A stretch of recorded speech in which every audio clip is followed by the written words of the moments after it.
Channel ചർച്ചയിലെ പരാമർശത്തിൽ PC. George കോടതിയിൽ ഹാജരായി. പോലീസിന് മുൻപിൽ ഹാജരാകുമെന്നാണ് നേരത്തെ അറിയിച്ചതെങ്കിലും രാവിലെ വീട്ടിലെത്തി പി.സി. ജോർജിനെ അറസ്റ്റ് ചെയ്യാൻ പോലീസ് ഒരു നീക്കം നടത്തി. അത് ബി.ജെ.പി. നേതാക്കൾ പ്രതിരോധിച്ചു. അതോടെ പോലീസിൻ്റെ നീക്കം പാളി. പോലീസ് പ്രീണന രാഷ്ട്രീയത്തിൻ്റെ തിരക്കഥ തയ്യാറാക്കുകയാണെന്നാണ് ബി.ജെ.പിയുടെ ആരോപണം. പി.സി. ജോർജിൻ്റെ വീട്ടിൽ ബി.ജെ.പി. നേതാക്കൾ യോഗം ചേർന്നു. അതിനുശേഷമാണ് ലിജിൻലാൽ മാധ്യമങ്ങളോട് പ്രതികരിച്ചത്. 5 മിനിറ്റിനുള്ളിൽ പി.സി. ജോർജ് മജിസ്ട്രേറ്റിന് മുന്നിൽ ഹാജരാകും എന്ന്. അത് ശരിയുമായിരുന്നു. 5 മിനിറ്റിനുള്ളിൽ തന്നെ പി.സി. ജോർജ് കോടതിയിൽ ഹാജരായി. ഏതായാലും പോലീസ് സ്റ്റേഷനിൽ ഹാജരാകുമെന്നാണ് നേരത്തെ അറിയിച്ചതെങ്കിലും അറസ്റ്റ് ചെയ്ത് പോലീസ് സ്റ്റേഷനിലേക്ക് കൊണ്ടുപോകാൻ പോലീസ് ഒരു നീക്കം നടത്തിയാൽ സ്വാഭാവികമായും മറുരാഷ്ട്രീയം അത് വേണ്ടിവരുമല്ലോ. CPM-ൻ്റെ രാഷ്ട്രീയ തിരക്കഥയ്ക്ക് പോലീസ് കൂട്ടുനിന്നാൽ അതിനെ പ്രതിരോധിക്കും എന്നാണ് ബി.ജെ.പി. വ്യക്തമാക്കിയത്. ശേഷം പി.സി. ജോർജ് കോടതിയിൽ ഈരാറ്റുപേട്ട കോടതിയിൽ ഹാജരാവുകയായിരുന്നു. മിഥുൻ അയ്യപ്പൻ ഒപ്പമുണ്ട്. മിഥുൻ, നേരത്തെ ബി.ജെ.പി. ആരോപിച്ചത് ഈ പ്രീണന രാഷ്ട്രീയത്തിൻ്റെ തിരക്കഥ തയ്യാറാക്കുകയായിരുന്നു പോലീസ് എന്നാണ്. ഒരുപക്ഷെ ആ നീക്കത്തിന് നിന്നുകൊടുക്കേണ്ട എന്ന തീരുമാനമാകാം പി.സി. ജോർജിനെ കോടതിയിൽ ഹാജരാകാൻ പ്രേരിപ്പിച്ചത്, അല്ലേ? തീർച്ചയായിട്ടും ബി.ജെ.പി. നേതൃത്വം വ്യക്തമാക്കുന്നത് അത് തന്നെയാണ്.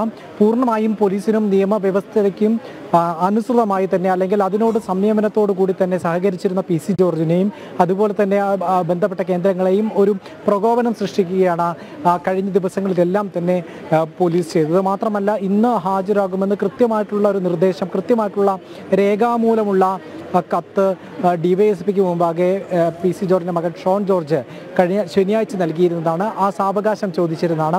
അത്തരത്തിൽ സാവകാശവുമായി ചോദിച്ച് അതുമായി മുന്നോട്ട് പോകവേ ഇന്ന് ഈരാറ്റുപേട്ട നഗരത്തിലും പി.സി. ജോർജിൻ്റെ വീടിൻ്റെ പരിസരത്തും അരങ്ങേറിയ ഒരു നാടകമുണ്ട്. അത് എന്ന് പറയുന്ന വലിയ രീതിയിൽ പോലീസിനെ വിന്യസിപ്പിക്കുകയും പി.സി. ജോർജിനെ സ്റ്റേഷനിലേക്ക് എത്തുന്നതിന് മുമ്പേ സ്വയം അറസ്റ്റ് ചെയ്യാനുള്ളൊരു നീക്കവും പോലീസ് വീട്ടിലേക്ക് എത്തിച്ചേർന്ന് പ്രകടനമടക്കം നടത്തരുത് എന്നോ ആവശ്യപ്പെട്ടുകൊണ്ട് വീടിന് മുന്നിൽ വലിയൊരു പോലീസ് സന്നാഹത്തെ സൃഷ്ടിക്കാനോ ബോധപൂർവമായിട്ടുള്ളൊരു ശ്രമം പോലീസ് നടത്തിയിരുന്നു. ഒപ്പം തന്നെ ഈരാറ്റുപേട്ട നഗരങ്ങളിലെല്ലാം തന്നെ, ഈരാറ്റുപേട്ടയുടെ വിവിധ മേഖലകളിലെല്ലാം തന്നെ ശക്തമായിട്ടുള്ള പോലീസ് സാന്നിധ്യം ഒരു വല വിരിക്കുന്ന രീതിയിൽ, ഒരു വലിയ കൊടുങ്കുറ്റവാളികളെ കൈകാര്യം ചെയ്യുന്ന രീതിയിലേക്ക് പോലീസ് കാര്യങ്ങൾ കൊണ്ടെത്തിച്ചപ്പോഴാണ് പോലീസിന് മുമ്പിൽ ഹാജരാക്കേണ്ടതില്ല, കോടതിക്ക് മുമ്പാകെ ഹാജരാക്കാമെന്നുള്ള ഒരു നിലയിലേക്ക് ബി.ജെ.പി. എത്തിയത്, പി.സി. ജോർജുമായി ബന്ധപ്പെട്ട കേന്ദ്രങ്ങളെത്തിയത്. അതിനനുസൃതമായിട്ടാണ് ഈരാറ്റുപേട്ട കോടതിക്ക് മുമ്പാകെ പി.സി. ജോർജ് എത്തിയത്. ഇപ്പോൾ പി.സി. ജോർജ് കോടതിക്കകത്താണുള്ളത്. പി.സി. ജോർജിൻ്റെ ഊഴം എത്തിയിട്ടില്ല, കേസുമായി ബന്ധപ്പെട്ട ഊഴം എത്തിയിട്ടില്ല. ഈ കോടതിക്ക് മുമ്പ് ഹാജരാകുന്ന അടക്കമുള്ള നടപടിയിലേക്ക് കടന്നു കഴിഞ്ഞാൽ ഇനി പോലീസിനോട് റിപ്പോർട്ട് ആവശ്യപ്പെടും. പോലീസ് റിപ്പോർട്ട് ആവശ്യപ്പെട്ടതിനനുസരിച്ചാണ് കസ്റ്റഡിയിൽ വിടുന്നതോ നടക്കമുള്ള കാര്യങ്ങളിലേക്ക് ഇനി കോടതിയാണ് തീരുമാനമെടുക്കേണ്ടത്. അതുകൊണ്ട് തന്നെ ഇനിയുള്ള ഡെവലപ്മെൻറ്റിനെ അല്പം കാത്തിരിക്കേണ്ടി വരും എന്നുള്ളതാണ്. കാരണം പി.സി. ജോർജിൻ്റെ കേസ് എടുക്കണം, കേസുമായി ബന്ധപ്പെട്ട് പോലീസിൻ്റെ റിപ്പോർട്ട് ആവശ്യപ്പെടണം. പോലീസ് റിപ്പോർട്ട് അതിൻ്റെ ഭാഗമായി മറ്റു നടപടികളിലേക്ക് മജിസ്ട്രേറ്റ് തന്നെ നിർദ്ദേശം നൽകും. ഇനി കോടതിയുടെ നിർദ്ദേശപ്രകാരമുള്ള നടപടികളിലേക്ക് പോലീസിനും നീങ്ങാൻ കഴിയുകയുള്ളൂ. ഏതായാലും വലിയ രീതിയിലുള്ള നാടകീയമായിട്ടുള്ള സാഹചര്യങ്ങൾ പോലീസ് സൃഷ്ടിച്ചപ്പോൾ അതിനെ മറികടക്കാനുള്ള ശ്രമം ബി.ജെ.പി. കേന്ദ്രങ്ങളുടെ ഭാഗത്തു നിന്നും അതുപോലെ തന്നെ ഇത്തരത്തിൽ പി.സി. ജോർജിൻ്റെ ഭാഗത്തുനിന്നും ഉണ്ടായി എന്നുള്ളതാണ്. വലിയ രീതിയിൽ പ്രകോപനം സൃഷ്ടിക്കുകയും ഒരു രംഗം സൃഷ്ടിക്കാനുള്ള ഒരു നീക്കമാണ് ഇന്ന് രാവിലെ മുതൽ ഈരാറ്റുപേട്ട കേന്ദ്രീകരിച്ച് പി.സി. ജോർജിൻ്റെ വീട് കേന്ദ്രീകരിച്ച് പോലീസ് നടത്തിയത്. അതെല്ലാം നമ്മൾ തത്സമയം കണ്ടതാണ്. ഒരു പോലീസ് ജീപ്പിൽ യാതൊരു വിധത്തിലുള്ള പ്രകോപനവും ഇല്ലാതെ, ഒരു മുദ്രാവാക്യം പോലും മുഴങ്ങാതെയാണ് പി.സി. ജോർജിൻ്റെ വീട് ഇന്ന് രാവിലെ മുതൽ ഉണ്ടായിരുന്നത്. ആ ഒരു സാഹചര്യത്തിലേക്ക് പോലീസ് കടന്നു വരുന്നു. പ്രകടനം നടത്തരുത് എന്ന് നേതാക്കളോട് പറയുന്നു. വീടിൻ്റെ പരിസരത്തേക്ക് പോലീസ് എത്തുന്നു. ഒരു ബസ് നിറയെ പോലീസ് പി.സി. ജോർജിൻ്റെ വീടിന് മുൻപാകെ നിലയുറപ്പിക്കുന്നു. നഗരമൊട്ടാകെ പോലീസ് വളയുന്നു. അത്തരത്തിലൊരു വലിയൊരു നാടകം സൃഷ്ടിച്ച് ഈ പ്രാദേശികമായി പലരെയും തൃപ്തപ്പെടുത്താനുള്ളൊരു നീക്കം പോലീസിൻ്റെ ഭാഗത്തുനിന്നുണ്ടായി എന്നുള്ളത് ആദ്യഘട്ടം മുതൽ ഇന്ന് 9 മണിക്ക് ശേഷം ബി.ജെ.പിയുടെ വിവിധ നേതാക്കൾ ഉന്നയിക്കുന്നതാണ്. അത്തരത്തിലുള്ളൊരു പലരെയും പ്രീണിപ്പിക്കാനും അതുപോലെ തന്നെ പലരെയും തൃപ്തപ്പെടുത്താനുള്ള നീക്കം പോലീസിൻ്റെ ഭാഗത്തുനിന്നുണ്ടായപ്പോൾ അതിന് നിന്ന് കൊടുക്കുക എന്നുള്ളത് പി.സി. ജോർജിനെ സംബന്ധിച്ചിടത്തോളം, പി.സി. ജോർജിൻ്റെ ശൈലിയല്ല, ബി.ജെ.പി. സംബന്ധിച്ചിടത്തോളം അത്തരം നീക്കങ്ങളിലേക്ക് കടക്കുക എന്നുള്ളത് ശരിയല്ല. അതുകൊണ്ട് തന്നെ ജുഡീഷ്യറിക്ക് മുമ്പാകെ തീർത്തും നിയമത്തിന് അതീതമായി തന്നെ നിയമത്തിന് അനുസൃതമായി തന്നെ മുന്നോട്ട് പോവുക എന്നുള്ള നീക്കത്തിലേക്ക് നടപടിയിലേക്ക് എത്തിയിരിക്കുന്നു എന്നുള്ളതാണ് ഇപ്പോൾ PC ജോർജ് കോടതിക്കകത്ത് ഡ്രാമ അത് അവസാനിപ്പിച്ചു. തീർച്ചയായിട്ടും അത്തരത്തിലൊരു നീക്കമാണ് നടത്തിയിരുന്നത്. ഇന്ന് കഴിഞ്ഞ നമുക്കറിയാം ഈ PC ജോർജിൻ്റെ ഈ ജാമ്യം തള്ളിയതിന് പിന്നാലെ PC ജോർജിൻ്റെ വീട്ടിലേക്ക് പോലീസ് സംഘം എത്തിയിരുന്നു. പോലീസ് സംഘം ഒരു നോട്ടീസ് നൽകാനാണ് ആദ്യമായി ഈ കേസുമായി ബന്ധപ്പെട്ട് പോലീസ് സംഘം എത്തുന്നത്. PC ജോർജ് വീട്ടിലുണ്ടായിരുന്നില്ല ആ സമയത്ത്. അപ്പോൾ നോട്ടീസ് കൈപ്പറ്റാമെന്ന് നോട്ടീസ് പറയുന്നതിനനുസൃതമായി നീങ്ങാമെന്ന് മകൻ ഷോൺ ജോർജ് പറയുകയാണ്. പക്ഷേ ഷോൺ ജോർജിന് നോട്ടീസ് കൈമാറാൻ പോലീസ് തയ്യാറായില്ല.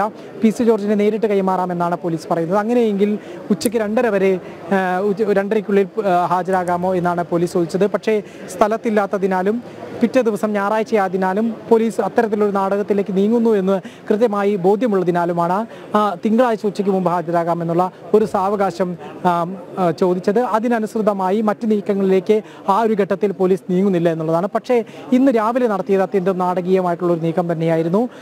തീർത്തും സമാധാനപരമായി തങ്ങളുടെ നമുക്കറിയാം ഏതാണ്ട് 3 പതിറ്റാണ്ടിലധികം കാലം ഈരാറ്റുപേട്ടയുടെ ജനപ്രതിനിധിയായിരുന്നു. ഈരാറ്റുപേട്ട പൂഞ്ഞാറിൻ്റെ ജനപ്രതിനിധിയായിരുന്നു. അത്തരത്തിൽ കേരള രാഷ്ട്രീയത്തിൽ തന്നെ നിർണായകമായിട്ടുള്ള പദവികൾ വഹിച്ചിട്ടുള്ള വ്യക്തിയാണ്. അത്തരത്തിൽ നാടിനെയും ജനങ്ങളെയും എല്ലാം കൃത്യമായി അറിയുന്ന ഒരു വ്യക്തി കൂടിയാണ്. അത്തരത്തിലൊരു വ്യക്തിയെ ഇത്തരത്തിൽ പോലീസ് കസ്റ്റഡിയിൽ എടുക്കുന്നടക്കമുള്ള അറസ്റ്റിലേക്ക് അടക്കമുള്ള നീക്കങ്ങളിലേക്ക് പോകുമ്പോൾ തീർച്ചയായും അതുമായി ബന്ധപ്പെട്ടവർക്കുന്ന പാർട്ടി പ്രവർത്തകരും നേതാക്കളും എല്ലാം തന്നെ വീട്ടിൽ കൂടും. അതൊരു പിന്തുണ പ്രഖ്യാപിക്കുന്നതിൻ്റെ നടപടിയാണ് അത് എന്നുള്ളത്. ആ പിന്തുണ പ്രഖ്യാപിക്കുന്ന അടക്കമുള്ള നടപടിയിലേക്ക് ഭാഗമായാണ് ഇന്ന് രാവിലെ 8 മണിയോടുകൂടി തന്നെ PC ജോർജിന്റെ വീട്ടിലേക്ക് വിവിധ പ്രവർത്തകർ എത്തിച്ചേരുന്നു. പിന്നാലെ BJPയുടെ മധ്യമേഖല അധ്യക്ഷൻ N ഹരി എത്തിച്ചേരുന്നു. അതിനൊപ്പം തന്നെ BJP അതായത് ഈ പൂഞ്ഞാർ അടക്കമുള്ള മണ്ഡലം ഉൾപ്പെടുന്ന BJP ഈസ്റ്റ് ജില്ലാ പ്രസിഡന്റ് റോയ് ചാക്കോ എത്തുന്നു. പിന്നാലെ BJP കോട്ടയം വെസ്റ്റ് ജില്ലാ പ്രസിഡന്റ് ലിജിൻ ലാൽ എത്തുന്നു. അത്തരത്തിൽ വിവിധ സംസ്ഥാന നേതാക്കളെല്ലാം തന്നെ ഈ PC ജോർജിന്റെ വീട്ടിലേക്ക് എത്തുന്നു. പിന്തുണ പ്രഖ്യാപിക്കുക എന്നതിനപ്പുറത്തേക്ക് ഒരു കൊടി ഉയർത്തുകയോ ഒരു മുദ്രാവാക്യം ഉയർത്തുകയോ ചെയ്തിട്ടില്ല എന്നുള്ളത് സാക്ഷ്യമാണ്. നമുക്കറിയാം നമ്മളടക്കമുള്ള വിവിധ മാധ്യമങ്ങൾ അവിടെ ഉണ്ടായിരുന്നു. അത്തരത്തിലൊരു ദൃശ്യമോ അല്ലെങ്കിൽ ശബ്ദമോ PC ജോർജിന്റെ വീട്ടിൽ നിന്ന് ഉയർന്നിട്ടുണ്ടായിരുന്നില്ല. ഈ സാഹചര്യത്തിൽ പോലീസ് എത്തി ഇത്തരത്തിലൊരു പ്രകോപനം സൃഷ്ടിക്കുമ്പോഴാണ് ആ ഒരു പൊളിറ്റിക്കൽ പോലീസിനെ ഉപയോഗിച്ചുകൊണ്ടുള്ള ഒരു പൊളിറ്റിക്കൽ സ്റ്റണ്ടിനെ മറികടക്കുക എന്നുള്ള ഘട്ടത്തിലേക്ക് BJP കേന്ദ്രങ്ങളും അതുപോലെ തന്നെ BJP നേതൃത്വവും PC ജോർജുമായി ബന്ധപ്പെട്ട കേന്ദ്രങ്ങളും നീങ്ങുന്നത്. നേരത്തെ നിശ്ചയിച്ച പ്രകാരമുള്ള പോലീസിന് മുമ്പാകെ ഹാജരാകുക എന്നുള്ള നടപടി പിൻവലിച്ച് ജുഡീഷ്യറിക്ക് മുമ്പിൽ ജില്ലാ മജിസ്ട്രേറ്റിന് മുമ്പിൽ ഹാജരാകുക എന്നുള്ള നീക്കത്തിലേക്ക് എത്തുന്നു. ആ നീക്കം വിജയിച്ചിരിക്കുന്നു. ഈ ഈരാറ്റുപേട്ട കേന്ദ്രത്തിലൊട്ടാകെ വിവിധ കേന്ദ്രങ്ങളിൽ വലവിച്ച് നിന്ന പോലീസിന് മുമ്പ് എത്താതെ സുഗമമായി തന്നെ PC ജോർജ് ഇപ്പോൾ കോടതിയിലേക്ക് എത്തിയിരിക്കുകയാണ്. കോടതിയിൽ ഇപ്പോൾ അതുമായി ബന്ധപ്പെട്ടുള്ള മറ്റ് കേസുകളുമായി ബന്ധപ്പെട്ട വ്യവഹാരങ്ങൾ നടക്കുകയാണ്. വൈകാതെ തന്നെ PC ജോർജ് കോടതിയിൽ ഹാജരായ വിവരം അറിയിക്കുകയും അതിൻ്റെ ജുഡീഷ്യറിയുമായി ബന്ധപ്പെട്ട കോടതി നടപടിയിലേക്ക് നീങ്ങുകയും ചെയ്യും. നേരത്തെ സൂചിപ്പിച്ചതുപോലത്തുള്ള പോലീസിൻ്റെ റിപ്പോർട്ട് ആവശ്യപ്പെടും. മജിസ്ട്രേറ്റ് പോലീസ് റിപ്പോർട്ടിൽ കസ്റ്റഡി ആവശ്യപ്പെടുന്നതടക്കമുള്ള പോലീസ് എന്താണ് ആവശ്യപ്പെടുന്നത് അതുമാത്രമല്ല PC ജോർജിൻ്റെ ആവശ്യം കൂടി പരിഗണിച്ച് കോടതി കസ്റ്റഡിയോ അല്ലെങ്കിൽ മറ്റടക്കമുള്ള നടപടിയിലേക്ക് നീങ്ങും. അത്തരത്തിൽ ആരോഗ്യമടക്കമുള്ള കാര്യങ്ങൾ പരിശോധിക്കും. കാരണം 75 വയസ്സ് ഉള്ള വ്യക്തിയാണ് PC ജോർജ്. നേരത്തെ തന്നെ ഹൈക്കോടതിയിലും അതുപോലെ തന്നെ അതിനു മുമ്പ് കീഴ്ക്കോടതിയിലും മുൻകൂർ ജാമ്യം പരിഗണിച്ചപ്പോഴടക്കം പ്രായവും അതുപോലെ തന്നെ ആരോഗ്യസ്ഥിതിയുമെല്ലാം അദ്ദേഹത്തിന് BP അടക്കമുള്ള ആരോഗ്യ പ്രശ്നങ്ങളുണ്ട്. ഇതെല്ലാം പരിഗണിക്കണമെന്നുള്ള ആവശ്യം മുന്നോട്ട് വെച്ചിരുന്നു. പക്ഷേ അത്തരത്തിലുള്ള അതുകൊണ്ട് തന്നെ ആരോഗ്യ പരിശോധന അടക്കം തന്നെ പൂർത്തിയാക്കിയതിന് ശേഷമാണ് മറ്റു നടപടികൾ ഉണ്ടാകുക. ഇനിയുള്ള എല്ലാ നടപടിക്രമങ്ങളും മജിസ്ട്രേറ്റിൻ്റെ നിർദ്ദേശപ്രകാരമാണ്. ഇപ്പോൾ ജുഡീഷ്യറിയുടെ കീഴിലാണ് ഇപ്പോൾ PC ജോർജ് ഉള്ളത്. നിഷ ദിലീപ് ഒരിക്കൽ കൂടി ചേരുന്നു. നിഷ, പോലീസ് സ്റ്റേഷനിലേക്ക് കൊണ്ടുവരാനുള്ള സാധ്യതയുണ്ടോ എന്ന് ചോദിച്ചാൽ വളരെ കുറവാണ് എന്നാണ്. എങ്കിലും പോലീസ് എന്താണ് പറയുന്നത്? കൃഷ്ണരാജ് പോലീസ് സ്റ്റേഷനിലേക്ക് കൊണ്ടുവരാനുള്ള സാധ്യത വളരെ കുറവാണ്. ഇക്കാര്യം തന്നെയാണ് പോലീസും പറയുന്നത്. എന്തായാലും അല്പസമയത്തിനകം തന്നെ മജിസ്ട്രേറ്റിന് മുന്നിലെത്തും പി സി ജോർജ്. പിന്നീട് കോടതി ആണ് പി സി ജോർജിന്റെ ഇനിയുള്ള കാര്യങ്ങൾ തീരുമാനിക്കുക. എന്തായാലും ഡിവൈഎസ്പിയുടെ നേതൃത്വത്തിലുള്ള സംഘം ഇപ്പോഴും ഈരാറ്റുപേട്ട സ്റ്റേഷനിൽ തന്നെ തുടരുകയാണ്. പാലാ ഡിവൈഎസ്പി രാവിലെ തന്നെ ഇവിടെ എത്തിയിരുന്നതാണ്. പി സി ജോർജിനെ വീട്ടിൽ നിന്ന് തന്നെ അറസ്റ്റ് ചെയ്ത് ഇങ്ങോട്ടേക്ക് കൊണ്ടുവരാനുള്ള നീക്കങ്ങളായിരുന്നു പോലീസിന്റെ ഭാഗത്തുനിന്നുണ്ടായത്. എന്തായാലും ആ നീക്കങ്ങളൊക്കെ പാളിപ്പോയി. ആ നീക്കങ്ങൾക്കൊക്കെ ഒടുവിൽ അദ്ദേഹം കോടതിക്ക് മുന്നിൽ കീഴടങ്ങുകയായിരുന്നു. രാവിലെ മുതൽ തന്നെ പി സി ജോർജിനെ അറസ്റ്റ് ചെയ്യാനുള്ള നീക്കമാണ് പോലീസിന്റെ ഭാഗത്തുനിന്നുണ്ടായത്. ഇതിനായി കൂടുതൽ ഉദ്യോഗസ്ഥർ ഇങ്ങോട്ടേക്ക് എത്തിയിരുന്നു.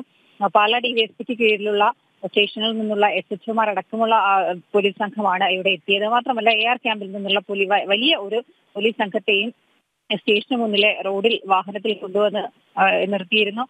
ഏതെങ്കിലും രീതിയിലുള്ള ക്രമസമാധാന പ്രശ്നങ്ങളോ പ്രതിഷേധമോ മറ്റോ ഉണ്ടാവുകയാണെങ്കിൽ നേരിടാനാണ് എന്ന് പോലീസ് വിശദീകരിക്കുമ്പോൾ പോലും ഒരു കുറ്റവാളിയെ അറസ്റ്റ് ചെയ്ത് കൊണ്ടുവരുന്ന രീതിയിൽ തന്നെ പി സി ജോർജിനെ ഇങ്ങോട്ട് കൊണ്ടുവരാനുള്ള പോലീസിന്റെ നീക്കമാണ് ഇപ്പോൾ അദ്ദേഹം തന്നെ ആ ഒരു നീക്കം തന്നെയാണ് ഇപ്പോൾ പാളിയിരിക്കുന്നത്. അല്പസമയത്തിനകം തന്നെ കോടതിയിൽ പി സി ജോർജ് ഹാജരാകും. മാത്രമല്ല ഒരു പക്ഷേ ഈ കൃഷ്ണരാജ് പറഞ്ഞതുപോലെ തന്നെ ചെറിയ ഒരു സാധ്യത മാത്രമാണ് ഈ സ്റ്റേഷനിലേക്ക് അദ്ദേഹത്തെ ഇനി കൊണ്ടുവരാനുള്ള ഒരു സാധ്യത എന്ന് പറയുന്നത്.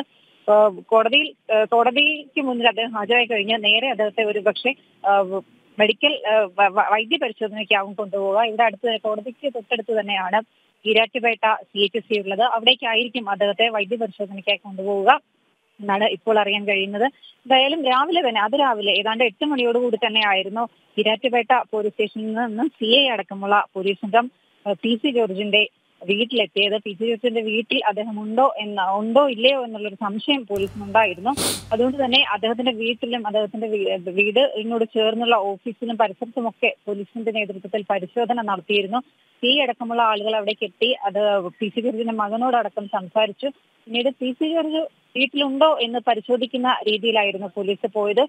പോലീസ് സ്റ്റേഷനിൽ നിന്നുള്ള CIയുടെ നേതൃത്വത്തിലുള്ള സംഘം മാത്രമല്ല മറ്റ് കൂടുതൽ പോലീസുകാരും ഈ സമയത്ത് പി സി ജോർജിന്റെ വീടിന് മുന്നിലേക്ക് എത്തിയിരുന്നു. നമുക്കറിയാവുന്ന പോലെ തന്നെ പി സി ജോർജ് കഴിഞ്ഞ ദിവസം ഈരാറ്റുപേട്ട സ്റ്റേഷനിൽ അറിയിച്ചിരുന്നതാണ് താൻ തിങ്കളാഴ്ച ഉച്ചയ്ക്ക് മുമ്പ് ഇവിടെ ഹാജരാകാം, പോലീസിന്റെ അന്വേഷണത്തോട് ഏത് രീതിയിലും സഹകരിക്കാം എന്നുള്ള കാര്യം തികച്ചും സമാധാനപരമായി ഹാജരായി പോലീസിന്റെ അന്വേഷണത്തോട് സഹകരിക്കാമെന്ന് പി സി ജോർജ് ഉറപ്പ് നൽകിയിരുന്നതാണ്. പക്ഷേ അതിനു മുൻപായി അദ്ദേഹം ഹാജരാകുന്നതിന് മുൻപായി അദ്ദേഹത്തെ അറസ്റ്റ് ചെയ്യാനുള്ള നീക്കം പോലീസിന്റെ ഭാഗത്തുനിന്നുണ്ടായിരുന്നു. അതിന്റെ ഭാഗമാണ് രാവിലെ തന്നെ പി സി ജോർജിന്റെ വീട്ടിലെത്തി പോലീസ് പരിശോധന നടത്തിയതും അദ്ദേഹത്തെ അറസ്റ്റ് ചെയ്യാനുള്ള നീക്കം നടത്തിയതുമൊക്കെ. 10 മണിയോടുകൂടി പോലീസ് സ്റ്റേഷനിൽ ഹാജരാകുമെന്നായിരുന്നു ആദ്യം അറിയിച്ചിരുന്നത്. ആ 10 മണിവരെ പോലും കാത്തു നിൽക്കാതെ രാവിലെ 8:30 തന്നെ ഈരാറ്റുപേട്ട CIയുടെ നേതൃത്വത്തിലുള്ള പോലീസ് സംഘം പി സി ജോർജിന്റെ വീട്ടിലെത്തുകയായിരുന്നു. സ്റ്റേഷനിലേക്ക് ഹാജരാകാമെന്ന് ഒരാൾ അറിയിച്ചെങ്കിൽ പിന്നെ എന്തിനാണ് അദ്ദേഹത്തിന്റെ വീട്ടിലേക്ക് ചെന്ന് പരിശോധന നടത്തിയത് എന്നുള്ള കാര്യവും ഇപ്പോൾ ആ ഒരു കാര്യവും ചോദ്യമായി തന്നെ നിലനിൽക്കുന്നുണ്ട്. നമ്മൾ പറഞ്ഞതുപോലെ തന്നെ അദ്ദേഹത്തെ നേരത്തെ തന്നെ അറസ്റ്റ് ചെയ്യാനുള്ള ഒരു നീക്കം പോലീസിന്റെ ഭാഗത്തുനിന്നുണ്ടായിരുന്നു. എന്തായാലും പോലീസ് പിന്നീട് 11 മണിയോടുകൂടിയും പി സി ജോർജ് ഇങ്ങോട്ടേക്ക് എത്തുമെന്നുള്ള ഒരു പ്രതീക്ഷയിലായിരുന്നു ഇവിടെ കാത്തിരുന്നത്. ഒരു കുറ്റവാളിയെ അറസ്റ്റ് ചെയ്ത് കൊണ്ടുവരാനുള്ള രീതിയിലുള്ള എല്ലാ ക്രമീകരണങ്ങളും പോലീസ് ഇവിടെ സജ്ജമാക്കിയിരുന്നു. ഞാൻ പറഞ്ഞതുപോലെ തന്നെ ഈ പാലാ ഡിവൈഎസ്പിക്ക് കീഴിലുള്ള വിവിധ പോലീസ് സ്റ്റേഷനിൽ നിന്നുള്ള ഉദ്യോഗസ്ഥരടക്കം അദ്ദേഹത്തെ ഇങ്ങോട്ടേക്ക് കൊണ്ടുവരാനായി ആ രീതിയിലുള്ള ക്രമീകരണങ്ങളൊക്കെ പോലീസ് ഒരുക്കിയിരുന്നു. ആദ്യം ഇവിടെ കൊണ്ടുവന്ന് അറസ്റ്റ് രേഖപ്പെടുത്തി പിന്നീട് മെഡിക്കൽ പരിശോധനയ്ക്ക് കൊണ്ടുപോകാനുള്ള നീക്കമായിരുന്നു പോലീസിന്റെ ഭാഗത്തുനിന്നുണ്ടായിരുന്നത്. എന്തായാലും ഇപ്പോൾ ഈ പോലീസ് സ്റ്റേഷനിലേക്ക് വരാതെ നേരിട്ട് പി സി ജോർജ് കോടതിയിൽ ഹാജരായിരിക്കുകയാണ്. ഇനി കോടതിയാണ് അദ്ദേഹത്തിന്റെ കാര്യത്തിൽ തീരുമാനമെടുക്കുക. പി സി ജോർജ് പോലീസ് ഒരുപക്ഷെ കസ്റ്റഡിയിൽ ആവശ്യപ്പെട്ടാൽ പോലും എത്രത്തോളം ഇങ്ങോട്ടേക്ക് ഈരാറ്റുപേട്ട സ്റ്റേഷനിലേക്ക് കൊണ്ടുവരാനുള്ള സാധ്യത ഉണ്ട് എന്ന് പറയാൻ കഴിയില്ല. എന്തായാലും ഡിവൈഎസ്പി അടക്കമുള്ള ആളുകൾ ഇപ്പോൾ ഇവിടെ തുടരുകയാണ്. പി സി ജോർജ് അദ്ദേഹം പറഞ്ഞു അദ്ദേഹത്തിന്റെ ഭാഗത്തു നിന്നുണ്ടായ ഒരു നാക്കുപിഴവ് അതിന് അദ്ദേഹം പരസ്യമായി തന്നെ മാപ്പ് ചോദിച്ചതാണ്. എങ്കിൽ പോലും പി സി ജോർജിന്റെ അറസ്റ്റിലൂടെ ഈ വിഷയം സജീവമാക്കി നിർത്തി കേരളത്തിന്റെ മതസൗഹാർദ്ദം തകർക്കാനുള്ള ഒരു ശ്രമത്തിന്റെ ഭാഗമായിട്ടായിരുന്നു ഈ രാഷ്ട്രീയ ഒരു അറസ്റ്റ് നാടകമൊക്കെ പോലീസ് നടത്തിയത്. അതുതന്നെയാണ് BJP ആരോപിക്കുന്നതും. അദ്ദേഹം നമുക്കറിയാം പി സി ജോർജ് 30 വർഷത്തിലധികമായി ജനപ്രതിനിധിയായി തുടരുന്ന ആളാണ്. അദ്ദേഹത്തിന്റെ നാട്ടിലെ ഒരു കാര്യം പറഞ്ഞു അത് അദ്ദേഹത്തിന് പറ്റിപ്പോയ ഒരു നാക്കുപിഴവാണ് എന്ന് പരസ്യമായി പറഞ്ഞെങ്കിൽ പോലും അദ്ദേഹത്തെ വെറുതെ വിടാനുള്ള തയ്യാറെടുപ്പിലല്ലായിരുന്നു ഒരു വിഭാഗം ഇവിടെ നടത്തിയത്. അതിന്റെ ഭാഗമായിട്ട് തന്നെയായിരുന്നു പി സി ജോർജിനെ അറസ്റ്റ് ചെയ്യാനായി ഈരാറ്റുപേട്ട സ്റ്റേഷനിലേക്ക് അടക്കം വിവിധ മതസംഘടനകളുടെ നേതൃത്വത്തിൽ ഇവിടെ ഇങ്ങോട്ടേക്ക് പ്രതിഷേധമടക്കമുള്ള കാര്യങ്ങൾ നടത്തിയത്. എന്തായാലും അതിനൊക്കെ ഒടുവിൽ അദ്ദേഹത്തെ അറസ്റ്റ് ചെയ്യാനുള്ള പോലീസിന്റെ നീക്കം അതിനെയൊക്കെ പാടെ മാറ്റിക്കൊണ്ടാണ് അദ്ദേഹം ഇപ്പോൾ അല്പസമയം മുമ്പ് ഈരാറ്റുപേട്ട മജിസ്ട്രേറ്റ് കോടതിയിൽ കീഴടങ്ങിയിരിക്കുന്നത്. മജിസ്ട്രേറ്റിന് മുന്നിൽ അല്പസമയത്തിനകം തന്നെ പി സി ജോർജ് എത്തും. പിന്നീട് കോടതിയാണ് അദ്ദേഹത്തിന്റെ കാര്യത്തിൽ തീരുമാനമെടുക്കുക. എന്തായാലും ഇപ്പോഴും ഈരാറ്റുപേട്ട പോലീസ് സ്റ്റേഷനിൽ പാല ഡിവൈഎസ്പിയുടെ നേതൃത്വത്തിലുള്ള പോലീസ് സംഘം തുടരുകയാണ്. കൃഷ്ണരാജ്.